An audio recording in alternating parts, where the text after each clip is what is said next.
আল্লাহর রাস্তা আপনারা আমার একটু সহযোগিতা করেন, দয়া করুন। আমার কেউ নাই করবার মতো নওয়ার, যতদিন করতে পারছে না করবার মতো নাই। ভাই দুনিয়াতে কেউ নাই ভাই, থাকলেও কেউ নাই। দেখেন ওনার পাওটা ভেঙে গেছে ভাই, একেবারে গরিব মানুষ, মানে চিকিৎসা করার মতো কোনো সামর্থ্য নাই, মার বয়সের লোক।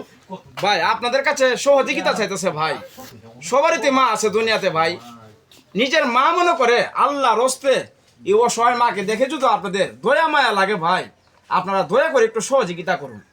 আপনারা কত দিকে কত টাকা খরচা করেন ভাই, আল্লাহ পাক দুনিয়াতে বহুত মানুষের ধন সম্পদ দিছে ভাই, আপনারা একটু একটু করে অসহায় মারে দেন, যেন উনি সুস্থ হয়ে যায় ভাই। সুস্থ হয়ে আল্লাহ পাকের কাছে দোয়া করলে ভাই আপনাদেরকে অনেক ধন সম্পদ দিতে পারে আল্লাহ তাআলা। তার জন্য আপনাদের কাছে ভাই জোর হাত করে বলতেছি, অসহায় মাকে একটু সহযোগিতা করুন, যেন ওনার চিকিৎসাটা হয়ে যায় ভাই।